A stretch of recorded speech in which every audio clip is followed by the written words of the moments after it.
आइए वचन की ओर पढ़ते हैं। तो आज हम जिस विषय पे बात करेंगे वो है आत्मिक आवरण। और अद्भुत वचन रहेगा और ये परमेश्वर के द्वारा हमें मिला हुआ है आत्मिक आवरण। उसके विषय में आज हम बात करेंगे। उससे पहले कि हम जानते हैं कि अभी अभी एक ठंडी का मौसम खत्म हुआ है, लगभग अभी चालू है मिक्स है अभी तक। और साथ में हमने एंजॉय भी किया है पूरी ठंडी में, है ना। और हमने उस ठंडी के दौरान हमारे शरीर के सुरक्षा के लिए हमने गर्म कपड़े पहने थे सबने।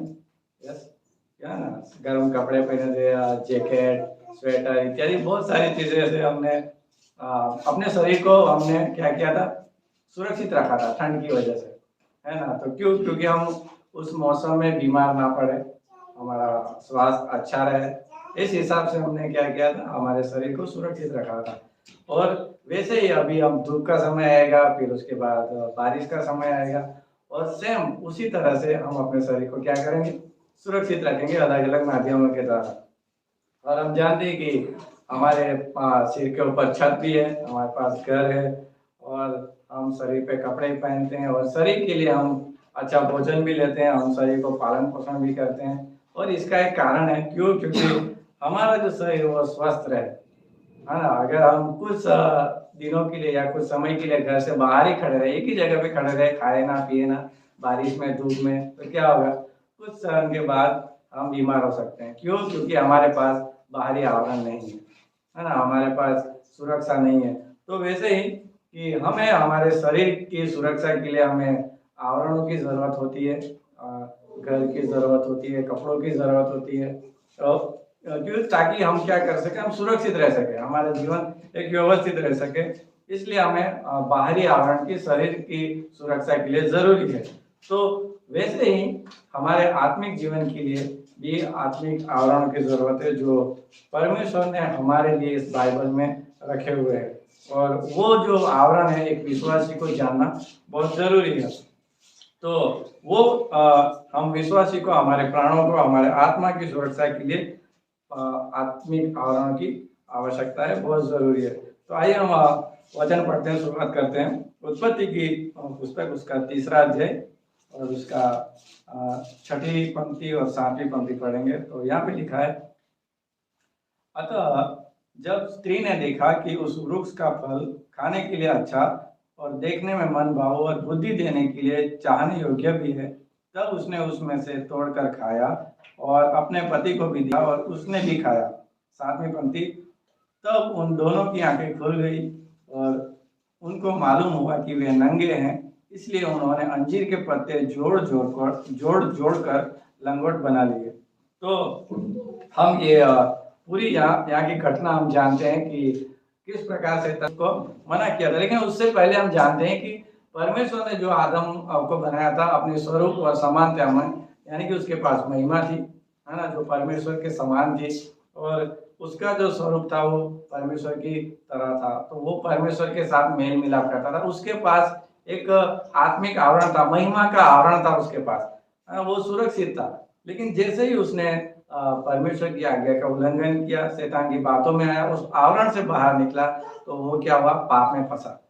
पाप में फंसते उन्होंने, अब उनका ध्यान किधर है, परमेश्वर की ओर से भटक कर अपनी जो दशा है उनके ऊपर उनकी नजर है। और उन्होंने क्या वहां पे लिखा ना, उन्होंने देखा कि वो क्या है, निर्वस्त्र है, नंगे हैं। तो ये कैसे हुआ, क्योंकि उनके पास जो महिमा का वस्त्र था वो पाप की वजह से अब दूर हो चुका था, और अब उनको एक शारीरिक अवस्था की जरूरत हुई। और उन्होंने क्या किया, अंजीर के पत्ते जोड़ क्या किया, अपने लिए लंगोट तैयार किया, अपने से उपाय किया उन्होंने, क्योंकि उनको एक आवरण की जरूरत थी। तो उन्होंने क्या किया, अपनी बुद्धि के द्वारा उन्होंने अंजीर के पत्ते लिए और उन्होंने अपने शरीर को ढकने के लिए उन्होंने उपाय किया, अंजीर के पत्ते लेकर अपना आवरण बनाया। और साथ में हम उत्पत्ति की 3 और 21 में पढ़ते हैं। तो वहां पे लिखा है कि यहोवा परमेश्वर ने आदम और उसकी पत्नी के लिए चमड़े के अंग रखे बनाकर उनको पहना दिए। जब परमेश्वर ठंडे पहर में आदम से मिलने आता है, तब हम देखते हैं कि वो छुप जाता है, वो डर है, वहाँ पे निराशा है। तो जब परमेश्वर ने देखा कि उन्होंने अपने लिए अपने बुद्धि से उन्होंने आवरण बनाया है ना, अपना कवच बनाया, अपने सुरक्षा का जो बाड़ा बनाया है, लेकिन परमेश्वर ने उस नकली बाड़े को हटाकर उन्होंने क्या किया, अपनी तरफ से चमड़े का एक मेमने को बलिदान किया और वहां पे चमड़े का एक वस्त्र बनाकर उन दोनों को क्या किया, पहना दिया। और ये हम जानते हैं कि आने वाले मसीह प्रभु यीशु मसीह का चिन्ह है, एक मेमना आएगा और वो क्या हुआ, पाप के लिए बलिदान होगा और जो कोई इस पे विश्वास करेगा वो अनंत जीवन पाएगा। तो परमेश्वर ने अंजीर के जो वस्त्र थे वो निकालकर मेमने के चमड़े का वस्त्र उन्हें पहना दिया और उन्हें ढक दिया। तो इस प्रकार परमेश्वर जो है विश्वासियों के लिए कुछ आत्मिक और महत्वपूर्ण आवरण नियुक्त किए हुए हैं। जैसे कि हमें शारीरिक आवरण की जरूरत है, वैसे ही हमें आत्मिक आवरण की भी जरूरत है जो हमें आत्मिक सुरक्षा प्रदान कर सके। तो अगर हम आत्मिक आवरण के बिना बारे में नहीं जानते, अगर एक विश्वासी होने के नाते अगर हम हमारे आत्मिक आवरणों के बारे में नहीं जानते, तो शत्रु हमें निराश कर सकता है, हम पर हमला कर सकता है। क्यों? क्योंकि हमारे पास सुरक्षा नहीं है ना, तो वो आसानी से हम पर हमला कर सकता है, हमारे आत्मिक जीवन को रुकावट डाल सकता है और हमें शारीरिक रूप से बीमार भी कर सकता है और ऐसे बहुत कुछ हमारे जीवन में ऐसे हो सकता है। तो जब हम परमेश्वर के आत्मिक आवरणों के बारे में समझेंगे तो हम सुरक्षित रहेंगे और आत्मिक रूप से हम आगे भी बढ़ते रहेंगे। तो इसलिए पहला पत्र 4:8 में क्या कहता है कि परमेश्वर का प्रेम जो है अनेक पापों को ढांप देता है ना। परमेश्वर का प्रेम क्या करता है, ढांप देता है। हमने उत्पत्ति 3:21 में क्या देखा, वहां पे परमेश्वर का अनुग्रह था। परमेश्वर चाहता तो उन्हें वो अंजीर के पत्ते में ही अदन के वाटिका से बाहर निकाल सकता था, लेकिन परमेश्वर जानता था कि उस आवरण में उनको सुरक्षा नहीं है, तो परमेश्वर के उपाय से ही उनके जीवन में एक आवरण होना चाहिए, सुरक्षा होनी चाहिए। और इसलिए पहला पत्र 4:8 कहता है कि परमेश्वर के प्रेम से ही अनेक पापों को ढांपा जा सकता है। तो परमेश्वर का प्रेम हमारे पापों को ढांपता है, वो हमारे लिए एक आवरण है, हमारे लिए कवच है। लेकिन शैतान क्या करता है कि वो सारी चीजें को उजागर कर देता है सबके सामने कि तू ऐसा है, तू ऐसा है, तू ऐसा है। लेकिन परमेश्वर ऐसा नहीं करता। परमेश्वर क्या करता है, उसको ढांपता है। वो हमारे लिए अद्भुत एक आवरण है। तो ये जो हम आगे बढ़ेंगे कि हजकियेल उसका 28वां अध्याय, और जब आप 12 से लेकर 18 पंक्ति पढ़ोगे तो वहां पे जो लूसीफर है उसके विषय में लिखा है। और वहां पे जो 12 से आप आगे पढ़ोगे 14 तक, तो वहां पे अद्भुत रीति से लूसीफर के बारे में वर्णन किया गया है ना, कि वो क्या सर्वांग सुंदर है ना, और वो आभूषणों से माणिक, पद्मराग, हीरा, अनेक अनेक मणियों से उसको बनाया गया है। उसमें डफ है, बांसुरिया है और अलग अलग उसमें जो आराधना के इंस्ट्रूमेंट है उनसे उसको सिरजा गया है। उसके अलग से लाने की जरूरत नहीं थी, उसके अंदर ही ये सारी चीजें क्या थी, बनाई गई थी। और वो बोलता था तो भी उसके अंदर से सुरीली आराधना, परमेश्वर की आराधना निकलती थी। इतना अद्भुत वो अभिषेक करूप जो परमेश्वर ने अपनी महिमा के लिए बनाया था, और वही परमेश्वर ने उसे आराधना के लिए बुरी तरह बनाया था। लेकिन लूसीफर के साथ कुछ वहां पे घटना होती है। शायद उसने अपने आप को शीशे में देखा होगा कि मैं तो कितना सुंदर हूँ, मैं तो सर्वांग सुंदर हूँ, मेरे पास सब कुछ है ना। और ये देख के उसको मन में ऐसा लगा होगा कि मैं परमेश्वर से भी ऊंचा होना चाहिए, मैं सभी स्वर्गदूतों के ऊपर होना चाहिए, क्योंकि मेरे पास सब कुछ है, मैं इन लोगों का अगुवा हूँ। तो ये जो उसकी सोच थी, वो जो परमेश्वर का जो आत्मिक आवरण था उसके विरोध की यह सोच थी। जो परमेश्वर ने उसको आत्मिक आवरण दिया उसके विरोध की ये सोच थी। तो हो सकता है हम विश्वासी होने के नाते भी हमारे अंदर भी ये भावना आ सकती है, मैं अच्छा गा सकता हूँ, मुझे और ऊंचा होना चाहिए, मैं अच्छा बजाता हूँ, मुझे और ऊंचा होना चाहिए, मैं अच्छा प्रचार करता हूँ, मुझे और ऊंचा होना चाहिए, है ना। ये भावना हम में आ सकती है। कब? जब हम परमेश्वर के आवरण से बाहर निकलेंगे तब ये भावना हमारे अंदर आ सकती है। तो हमें जो है परमेश्वर के आत्मिक आवरण में बने रहना बहुत जरूरी है। तो जो लूसीफर था उसके साथ ये घटना होती है।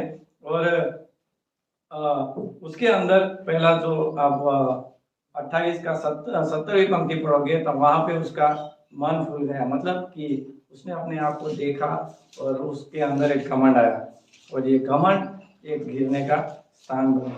और उसके बाद आप 16वीं पंक्ति पढ़ोगे तो वहां पे उसके अंदर अपवित्रता आई। उसने उस पवित्रता को छोड़कर अपवित्रता की ओर क्या किया, कदम उठाया। फिर आप 15वीं पंक्ति पढ़ोगे तो वहां पे लिखा है कि उसमें कुटिलता आने लगी।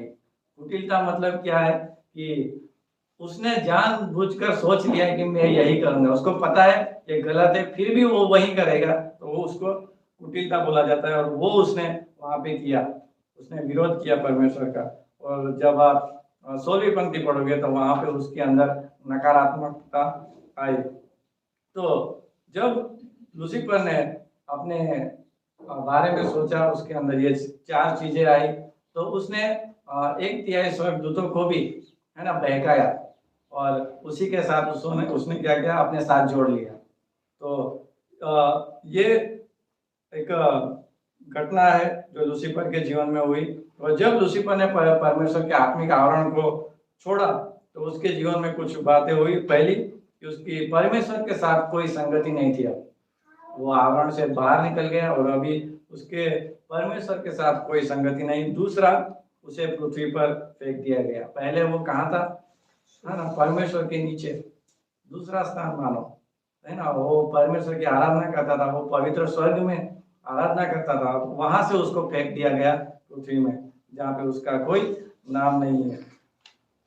तो बाइबल के कुछ इतिहासकार ऐसा भी कहते हैं कि परमेश्वर ने उन्हें, यानी कि लूसीफर और उसके दूतों को परमेश्वर ने बहुत सारा समय भी दिया था, मौका भी दिया था कि वो लौट के आ जाए, लेकिन वो वापस नहीं आए। इसलिए परमेश्वर ने क्या किया, नर्क का निर्माण किया वहां उधर। उसने परमेश्वर ने नर्क बनाया, और उसके बाद हम जानते हैं कि परमेश्वर ने मनुष्य की रचना की। तो मनुष्य ने योजना बनाई परमेश्वर के लिए, और परमेश्वर सब कुछ जानता है। परमेश्वर जानता है कि मनुष्य पाप में गिरेगा, लेकिन फिर भी परमेश्वर बोलता है कि वो गिरेगा फिर भी मेरे अनुग्रह को, मेरे प्रेम को वो जानेगा। कैसे जानेगा, तो प्रभु यीशु मसीह के द्वारा वो अपने पुत्र को भेजेगा। वो मनुष्य, पापी मनुष्य के लिए क्रूस पे बलिदान होगा, उसको कब्र में रखा जाएगा, वो तीसरे दिन जी उठेगा, और जो कोई उस पर विश्वास करेगा वो अनंत जीवन पाएगा। ये उसका प्रेम है, ये उसका अनुग्रह है जो एक पापी व्यक्ति जान सकता है। और ये प्रभु परमेश्वर की योजना थी। और जब एक पापी व्यक्ति उस पर विश्वास करेगा तो वो परमेश्वर का संतान बनेगा और परमेश्वर की आराधना करेगा। और ये हमारे लिए एक अद्भुत बात है। तो अभी हम संतान बने, हम विश्वासी बने, तो इसलिए अब परमेश्वर ने क्या किया कि हमें एक आत्मिक आवरण दिया, हमें एक कवच दिया जो हमें शैतान शत्रु से क्या करेगा, बचाएगा। एक विश्वासी के लिए वो ये बहुत महत्वपूर्ण बात है, और ये जानना बहुत जरूरी है कि मेरे लिए क्या सुरक्षा है ना। एक नया विश्वासी भी हो सकता है कि मैं विश्वासी तो बना, लेकिन अब क्या, है ना, अब क्या। लेकिन परमेश्वर का वचन जो कहता है कि उसके लिए परमेश्वर ने सुरक्षा रखी है, परमेश्वर ने कवच रखा है। तो बाइबल में ऐसे 10 आवरण के बारे में लिखा है जो हमें सुरक्षा प्रदान करेगा, जो मैं आपके साथ बांटना चाहता हूँ। पहला है कि पिता परमेश्वर के अनंत के आत्मिक आवरण का उद्देश्य, पिता परमेश्वर के अनंत के आत्मिक आवरण का उद्देश्य। भजन संहिता 139 उसका 16वां अध्याय, भजन संहिता 139 और उसकी 16वीं पंक्ति यहाँ पर लिखा है, तेरी आंखों ने मेरे बेडोल तत्वों को देखा और मेरे सब अंगों को और मेरे सब अंग जो दिन दिन बनते जाते थे वे रचे जाने से पहले तेरी पुस्तक में लिखे हुए थे। कितनी अद्भुत बात है, ये परमेश्वर की योजना है। जब यहाँ पे लिखा है कि जब हम माता के गर्भ में अभी तक आए भी नहीं थे, उससे पहले से ही हम परमेश्वर के विचार में, परमेश्वर की पुस्तक में लिखे गए हैं कि हम कहाँ पे जन्म लेंगे, हमारा विस्तार कौन सा होगा, हम कहाँ पे पढ़ेंगे, कहाँ पे बढ़ेंगे, कौन सी कलीसिया में जाएंगे, है ना, हम परमेश्वर के लिए किस तरह इस्तेमाल होंगे, सारी चीजें A to Z हमारी जो बातें हैं वो परमेश्वर क्या है वो हमारे रचे जाने से पहले ही वो जानता है। मतलब कि वो हमारा अनंत योजना है उसके पास, जब हमारी शुरुआत भी नहीं हुई थी, लेकिन परमेश्वर उसके भी अधिक, है ना, हमारी योजनाओं को जानता है। तो परमेश्वर के पास हम सभी के लिए योजना है। ऐसा कोई नहीं विश्वासी के जिसके पास परमेश्वर की योजना नहीं है। तो ऐसा कोई विश्वासी नहीं कह सकता कि मेरे लिए परमेश्वर की कोई योजना नहीं है। सभी के लिए परमेश्वर की योजना है। और साथ में आप इफिसियों का 1:3 भी पढ़ सकते हो। और हम जानते हैं कि हमारे जीवन के लिए परमेश्वर के पास अनंत उद्देश्य है। तो ये उद्देश्य अब हमें पता कहाँ से चलेगा, है ना। परमेश्वर ने कोई अलग से कोई पुस्तक नहीं रखा, अभी कोई हमें आके बताएगा नहीं, लेकिन बाइबल जो है, बाइबल में हमें उस परमेश्वर की अनंत उद्देश्य की बात पता चलती है कि मेरे लिए परमेश्वर की अनंत उद्देश्य क्या है। वचन में, कलीसिया में हमें वो बात पता चलती है परमेश्वर की अनंत उद्देश्य क्या है। ये हमारे लिए पहला आत्मिक आवरण है। दूसरा आवरण कि परमेश्वर के पुत्र और उसकी प्रार्थना का आत्मिक आवरण। ये बहुत अद्भुत बात है। इब्रानियों का 7:25 पढ़ेंगे।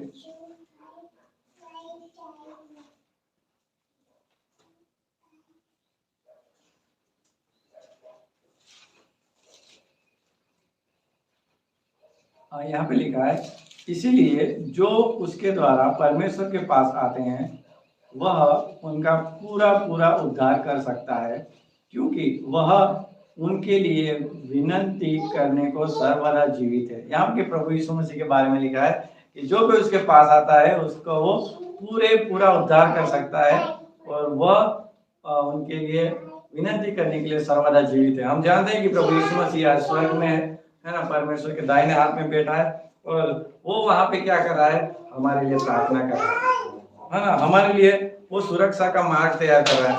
तो हम जानते हैं कि आज ऐसी बहुत सारी घटनाएं होती है हमारे जीवन में जो हम जानते भी नहीं और हमें पता भी नहीं चलता, जिसमें से हम बच चुके हैं, है ना। ऐसी बातें हमें याद भी नहीं होगी कि हम कैसे बच गए। लेकिन हम यहाँ पे हम ये देखते हैं कि प्रभु यीशु मसीह हमारे लिए प्रार्थना करता है, जो हमें सुरक्षित रखता है। हम अनजाने में कोई भी चीज से बच जाते हैं। क्यों? क्योंकि प्रभु यीशु मसीह हमारे लिए प्रार्थना करता है।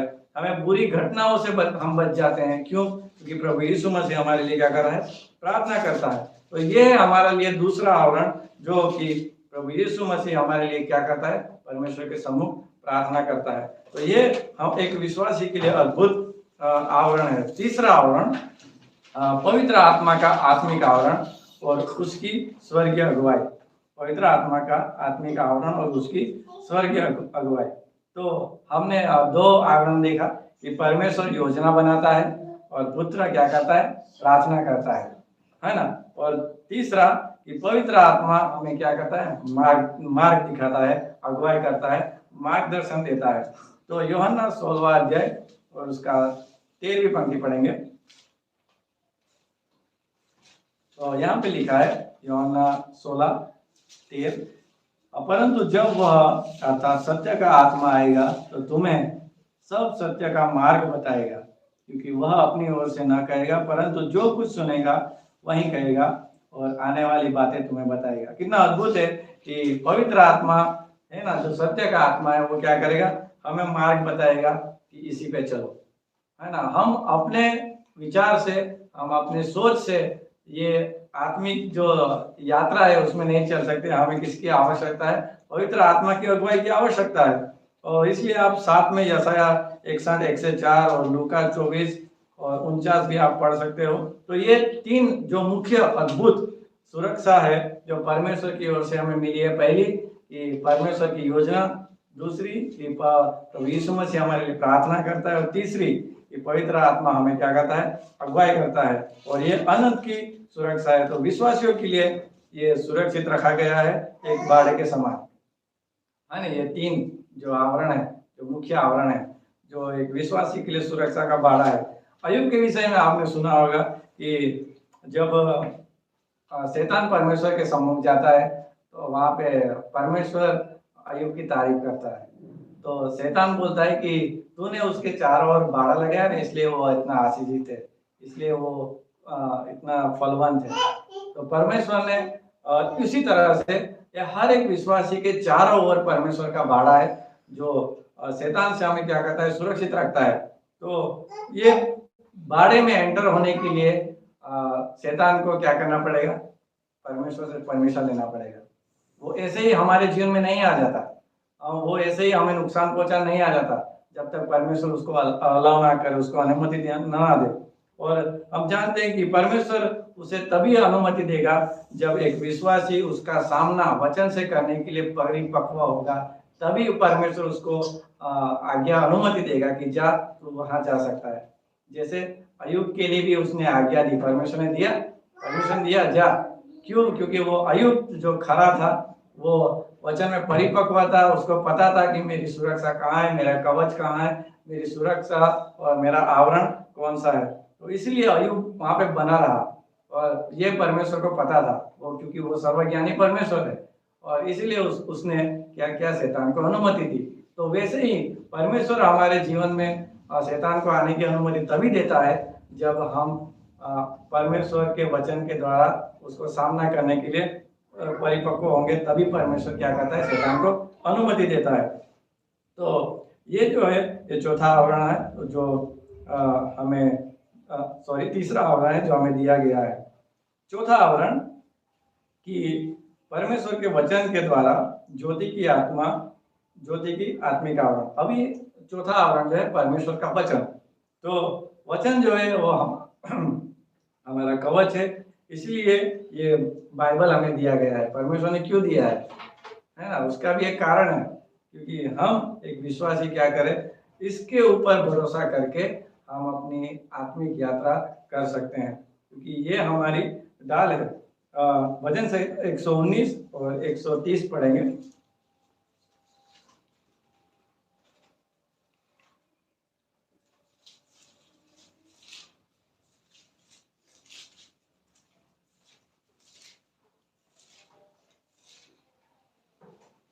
यहाँ पे लिखा है, तेरी बातों के खुलने से प्रकाश होता है, उससे भोले लोग समझ प्राप्त करते हैं।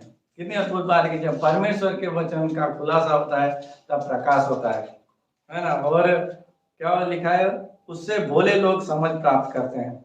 हमें पता नहीं है कि हमें किस प्रकार से चलना है ना। तो ये वचन परमेश्वर ने हमें दिया है ताकि हम क्या करें, उस रोशनी में चल सके जो परमेश्वर के वचन से निकलती है। क्योंकि हम जानते हैं कि ये संसार पे पूरे शैतान का राज्य है, और मतलब मानो एक अंधकार की रूप की तरह है, और उसमें हम चलने के लिए हमें वचन के रोशनी की, वचन के उजियाले की जरूरत है, जो हमें सुरक्षा प्रदान करे। अगर हम अंधेरे में चलेंगे तो हम ठोकर खा सकते हैं, गिर सकते हैं, है ना। लेकिन जब हमें वचन का प्रकाश वहां पे होगा तो हम उजियाले में आराम से चल सकते हैं।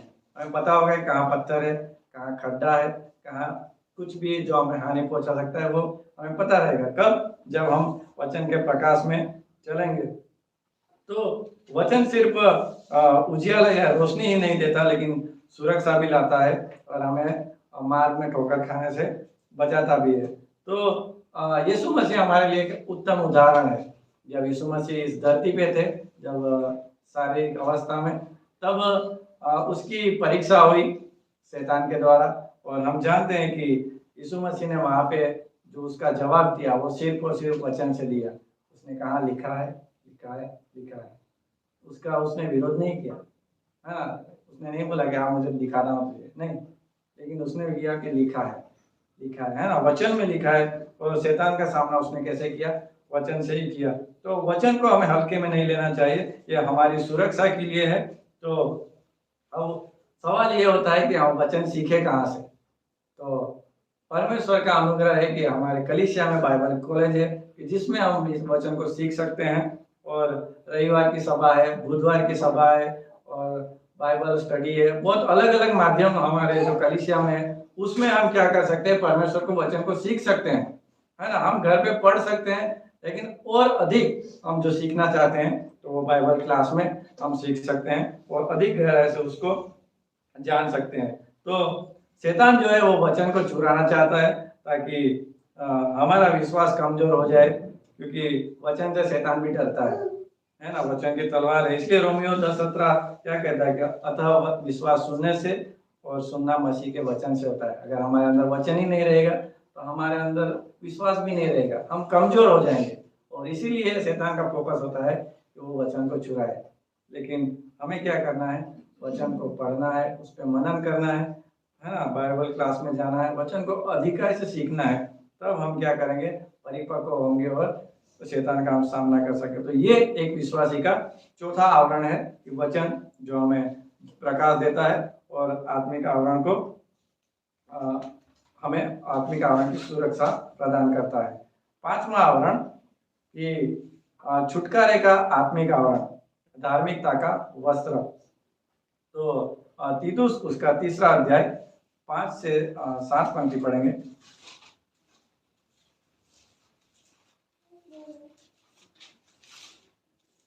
तीतुस 3 5 से 7। तो यहाँ पे लिखा है, तो उसने हमारा उद्धार किया और यह धर्म के कामों के कारण नहीं जो हमने आप किए, पर अपनी दया के अनुसार नए जन्म के स्नान और पवित्र आत्मा के हमें नया बनाने के द्वारा हुआ, जिसे उसने हमारे उद्धारकर्ता यीशु मसीह के द्वारा हम पर अधिकाई से उंडेला, जिससे हम उसके अनुग्रह से धर्मी ठहरकर अनंत जीवन की आशा के अनुसार वारिस बने।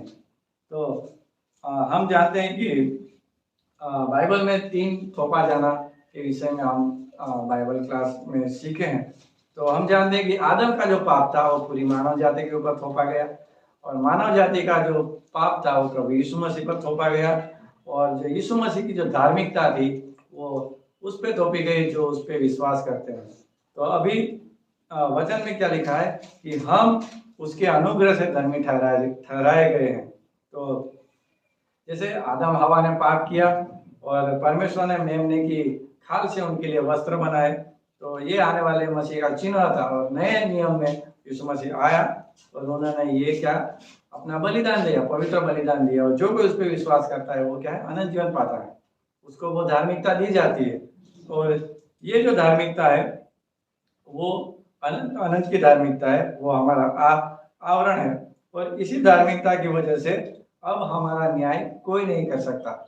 क्यों? क्योंकि प्रभु यीशु मसीह ने वो न्याय, वो दंड वो क्रूस पे चुका दिया था। और अब जब भी परमेश्वर हमें देखता है तो प्रभु यीशु मसीह के माध्यम से ही देखता है। और अब परमेश्वर हमारा न्याय नहीं कर सकता, तो शैतान का तो कोई वजूद ही नहीं कि वो हमारा न्याय कर सकता है ना। वो हमें बोल भी नहीं सकता कि तू वैसा है वैसा है वैसा है। क्यों? कि वचन कहता है कि हम प्रभु यीशु मसीह में क्या है, धर्मी ठहराए गए। तो परमेश्वर भी हमारा न्याय नहीं करेगा, तो शैतान का भी कोई उसकी हिम्मत नहीं कि वो हमारा न्याय कर सके। तो धार्मिकता के वस्त्र से हमें ढापा गया है, तो इसलिए हमारा न्याय कोई नहीं करेगा। तो एक विश्वासी अब पाप से छूटकर आत्मिक आवरण यानी कि धार्मिक वस्त्र से वो उस कवच में, उस आवरण में शामिल हो चुका है। छठा पॉइंट, एक पासबान या चरवा है, वो हमारा एक आत्मिक आवरण है। एक पासबान भी हमारा आत्मिक आवरण है, एक विश्वासी का आवरण है। क्यों? क्योंकि जो ये कलीसिया जो है, जिसे इक्लेसिया कहा जाता है, और जिसका अर्थ है कि संसार से बुलाए हुए लोगों का समूह, हमें परमेश्वर ने पसंद किया और इस कलीसिया में इकट्ठा किया। अभी उसकी अगुवाई कौन करेगा, है ना। हम जानते हैं कि प्रभु यीशु मसीह तो कलीसिया का सिर है ना। लेकिन उसकी अगुवाई कौन करेगा? परमेश्वर ने क्या किया, पासबान को चुनता है। जैसे इजराइल को छुड़ाने के लिए किसको चुना? मूसा को चुना गया, है ना। मिस्र की गुलामी से निकालने के लिए मूसा को चुना गया। फिर जब इजराइल देश बना तब उसकी अगुवाई करने के लिए दाऊद को चुना गया। और हम नए नियम में देखते हैं कलीसिया की स्थापना करने के लिए तो यीशु मसीह ने पतरस को चुना। तो वैसे परमेश्वर चुनता है कि कौन अगुवाई करेगा, कौन चरवाई करेगा। तो इसीलिए इफिसियों का 4:11 पढ़ेंगे।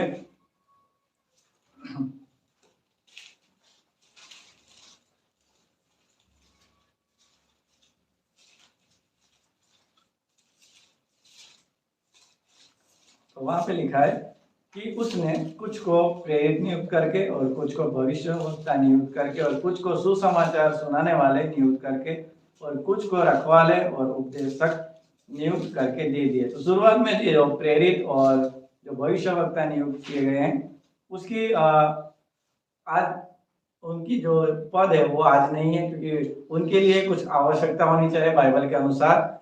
वो आज वो नहीं पूरी हो सकती, इसलिए ये जो प्रेरित और भविष्यवक्ता है वो आज के समय में नहीं है। लेकिन उसके बाद लिखा है कि सुसमाचार सुनाने वाले कुछ को रखवाले और कुछ को उपदेशक करके नियुक्त कर दिया गया है। तो पासवान जो है वो कलीसिया की चरवाही करता है और साथ में उन्हें शिक्षण भी देता है ना। ये एक मुख्य काम है पासवान का, क्योंकि कलीसिया के पास पासवान का आवरण है जो कलीसिया की आत्मिक अगुवाई कर सके। वह सहायक है, वह शिक्षक है और एक आत्मिक सलाहकार भी है। एक विश्वासी इसके पास जा सकता है, पासवान के पास जा सकता है, आत्मिक सलाह ले सकता है। वो एक हमारा सहायक है। पासवान हमारा आत्मिक पिता भी है, वो हमें वचन में बढ़ाता है। हम और आत्मिक पिता एक विश्वासी का एक ही होना चाहिए, है ना। आप हम कोई दूसरे पासवान से भी सुनेंगे, तीसरे से भी सुनेंगे, चौथे से भी सुनेंगे और हम मतलब फेल नहीं सकते। हमारा एक ही पिता होना चाहिए। बच्चा जब खेलता है तो बाजू वाला कोई चॉकलेट देता है या तीसरा भी कोई चॉकलेट देता है तो वो सबको पिता नहीं बोलता, वो सिर्फ अपने पिता को ही पिता बोलता है। तो वैसे एक विश्वासी का भी एक ही आत्मिक पिता होना चाहिए, एक ही कलीसिया होनी चाहिए जहाँ पे वो कहाँ वो सुरक्षित रह सके, वो अपने आवरण में बना रह सके। तो एक पासवान भी है जो एक विश्वासी का आत्मिक आवरण है। तो सातवां पॉइंट की कलीसिया की आत्मिक आवरण वो मसीह की देह है। निर्गमन 13,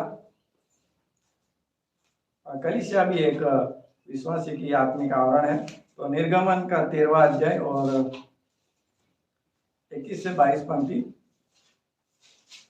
तो यहाँ पे लिखा है कि और यहोवा उन्हें दिन को मार्ग दिखाने के लिए मेघ के खंभे में और रात को उजियाले देने के लिए आग के खंभे में होकर उनके आगे आगे चला करता था, जिसे वे रात और दिन दोनों में चल सके। और उसने न तो बादल के खंभे को दिन में और न आग के खंभे को रात में लोगों के आगे से हटाया। तो यहाँ पे जब इजराइल मिस्र से छूट के जा रहे थे जंगल के रास्तों पे, तब दिन में वो मेघ के खंभे में और रात में वो अग्नि के खंभे के में उनकी अगुवाई करता था, उनको चलाता था और ये प्रजा का मार्गदर्शक था, है ना। और साथ में उनकी सुरक्षा भी था। अगर उसमें से कोई बोलता है कि मुझे शॉर्टकट पता है, मैं यहाँ से निकल जाऊंगा, तो वो हो सकता है वो भटक सकता था। और मेन चीज कि जहाँ पे प्रभु अगुवाई करता था वहां पे उन्हें मन्ना भी मिलता था। अगर वो साइड से निकल जाता तो उन्हें वो मन्ना नहीं मिलता। तो कहने के बाद कि हमारे जो सुरक्षा है वो कलीसिया के अंदर है, जहाँ पे हमें परमेश्वर का वचन मिलता है और वहाँ पे हमारी आत्मिक आवरण है, क्योंकि वह विश्वासी का आत्मिक आवरण है। तो कलीसिया भी एक मसीह का देह है जो एक हमारी आत्मिक आवरण है। और पासवान भी कई बार हमें एग्जाम्पल देते हैं जेब्रा के विषय में, है ना। जेब्रा एक झुंड में होते हैं तो बहुत बड़े दिखते हैं। जैसा जब शेर उसका शिकार करता है तो वो देखता है तो जेब्रा उसको बहुत बड़ा दिखता है, क्योंकि बहुत बड़ा झुंड होता है, उसके ऊपर पट्टे होते हैं। तो वैसे ही जब हम कलीसिया में होते हैं तो बहुत बड़े होते हैं और हमारे ऊपर कोई हमला नहीं कर सकता, क्योंकि हम वहाँ पे सुरक्षित है, वहाँ पे हमारी वो आवरण है। तो अगला पॉइंट है, अगला जो आवरण है वो 8वां है, एक पत्नी का एक पति का आत्मिक आवरण। एक पति का आत्मिक आवरण परमेश्वर है ना। और 9वां पॉइंट उसके साथ ही जोड़ सकते हैं, एक पत्नी का भी आत्मिक आवरण। और हमने शायद एक फोटो भी देखा होगा, जो छाते के ऊपर छाता, छाता के ऊपर छाता होता है, परमेश्वर, उसके बाद पति, उसके बाद पत्नी और उसके बाद बच्चे। तो एक दूसरे को ये क्या करते हैं, ढांपते हैं। और ये हमारा एक आत्मिक आवरण है, ये विश्वासी के लिए है। तो पहला कुरिन्थियों आप 11वां अध्याय तो उसकी 3री पंक्ति भी पढ़ सकते हैं।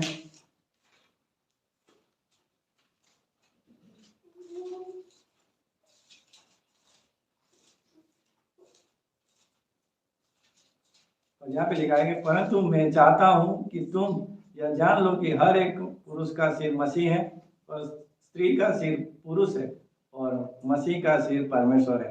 तो ये एक आवरण दर्शाता है, एक है ना, एक अगुवाई दर्शाता है। परमेश्वर, उसके बाद पति, उसके बाद पत्नी और उसके बाद बच्चे। तो पति और पत्नी दोनों को मसीह का स्वभाव अपने घर में प्रदर्शित करना चाहिए, दिखाना चाहिए। प्रेम से परिवार की अगुवाई करनी चाहिए। और उसी तरह पत्नी के लिए भी है कि वो प्रेम से अपने परिवार का अगुवाई करे, अपना मसीह का स्वभाव वहाँ पे दिखाई दे। वहाँ पे हुक्म ना चलाइए मेरा ही चलेगा, मेरा चलाइए, बना तो जो बना, नहीं, लेकिन मसीह का स्वभाव, मसीह का प्रेम हमें परिवार में दिखाना है। ये हमारी आत्मिक आवरण है। और लास्ट पॉइंट 10वां, नम्रता का आत्मिक आवरण। ये मोस्ट इंपोर्टेंट है हमारे जीवन में, नम्रता का आत्मिक आवरण। तो घमंड की वजह से व्यक्ति आवरण छोड़ता है, जैसे लूसीफर ने किया, है ना। और नम्रता की वजह से व्यक्ति आवरण में बना रहता है।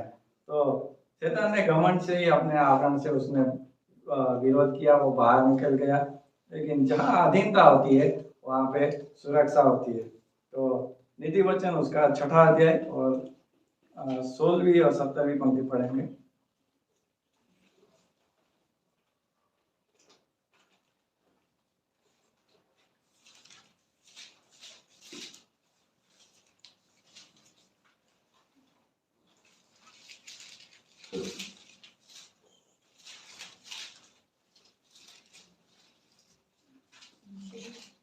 यहाँ पे लिखा है, 6 वस्तुओं से यहोवा भय लगता है, वरन 7 है जिनसे उसको घृणा है, अर्थात घमंड से टेढ़ी आंखें, झूठ बोलने वाली जीभ और निर्दोष का लहू बहाने वाले हाथ।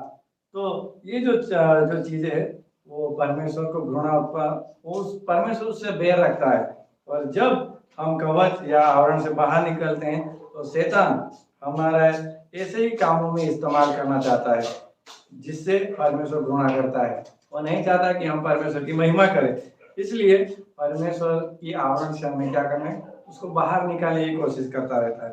तो परमेश्वर ने सीमाएं रखी है, उस सीमाओं के अंदर हम सुरक्षित है और उसके बाहर शैतान इंतजार करता है। एक बाउंड्री परमेश्वर ने रखी है और उसके बाहर वो खड़ा है कि कब वो आए, कब वो विश्वासी बाहर निकले, वो इंतजार करता है। जैसा अय्यूब परमेश्वर के आत्मिक आवरण में बना रहा, तो वैसे ही परमेश्वर के ये जो 10 मुख्य आत्मिक आवरण है उसमें एक विश्वासी हमें बना रहना चाहिए। क्यों? क्योंकि उसमें सुरक्षा है और हम उसमें आशीष होते रहते हैं, है ना। तो अद्भुत है। तो चुनाव हमारा है कि हमें आत्मिक आवरण में बने रहना है या हमें आत्मिक आवरण से बाहर निकलना है। तो ये 10 आवरण थे कि पहला परमेश्वर, दूसरा प्रभु यीशु मसीह, तीसरा पवित्र आत्मा और चौथा था कि परमेश्वर का वचन और 5वां था कि छुटकारा जो धार्मिकता का वस्त्र में दिया गया है और 6ठा था पासवान जो हमारा आत्मिक आवरण है। 7वां एक कलीसिया हमारा आत्मिक आवरण है और 8 और 9 पति अपने पति के लिए आत्मिक आवरण और पत्नी के लिए आत्मिक आवरण। 10वां नम्रता का आत्मिक आवरण। तो ये 10 आवरण परमेश्वर ने हमें दिए हैं जिसमें हम सुरक्षित है। और हर एक विश्वासी को ये जानना चाहिए कि हमारे लिए परमेश्वर ने आवरण रखे हैं, सुरक्षा रखी है। तो इस वचन के द्वारा प्रभु आप सभी को आशीष करें। आमीन।